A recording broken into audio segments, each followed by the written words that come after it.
வசியம் தரும் வெள்ளி. அன்பார்ந்த சுதர்சன் அஸ்ட்ராலஜி ரெமிடிஸ் நேயர்களே, வெள்ளி என்பது ஒரு அரிய பொருள், சுக்கிரனுடைய அம்சம். எப்பொழுதும் சுக்கிரதசை சுக்கிர புத்தி நடப்பவர்கள் ஒரு வெள்ளியிலே ஒரு பிறை அல்லது பிறை போன்ற உருவத்தை கையிலோ கழுத்திலோ அணிந்து கொண்டால் மிக அருமையான ஒரு வசிய சக்தி கிடைக்கின்றது.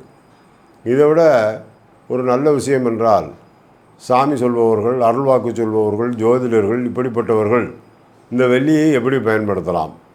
அருள்வாக்கு சொல்பவர்கள் கையில் வளையல் போன்று செய்து போட்டுக்கொள்கின்றார்கள். ஜோதிடம் சொல்பவர்கள் பிறை போன்று அடித்து போட்டுக்கொள்கின்றார்கள். அருள்வாக்கு சொல்பவர்கள் என்பவர்கள் அவர்களுடைய நிலையே வேறு. அவர்கள் என்ன செய்ய வேண்டும்? வெளியிலே அவர்கள் என்ன தெய்வத்தை வணங்குகின்றார்களோ அந்த தெய்வத்தினுடைய உருவத்தை அமைப்பாக அடித்து அதை கழுத்திலே அணிந்து கொண்டு மார்பு பகுதியிலே கிடந்தால் அது தானாக வாக்கு சொல்கின்றது.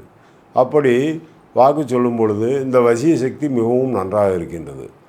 அதுவும் தனுசு ராசி மூலம் நட்சத்திரத்தில் மூலம், பூராடம், உத்திராடம் 1ஆம் பாதத்தில் உள்ளவர்கள் இந்த பொருளை அணிந்து கொள்ளலாமா? இது ஒரு மிகப்பெரிய விஷயம்.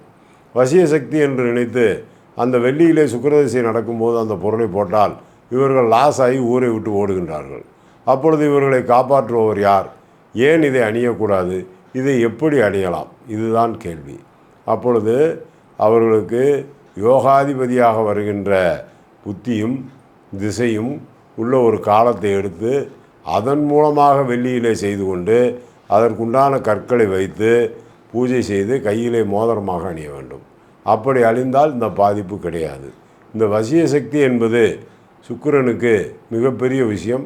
அதுவும் வெள்ளியிலே அணியக்கூடிய பொருள்கள் மிக மிக அருமையாக வேலை செய்யும். மாந்திரியத்திலே உச்சகட்டத்தை தொட்டு பார்ப்பதற்கும் இந்த வெள்ளியே உதவி செய்கின்றது. அசுர உருவனுடைய பலன் உங்களுக்கு தெரியும் என்பதை தெரிவித்துக் கொள்கின்றேன்.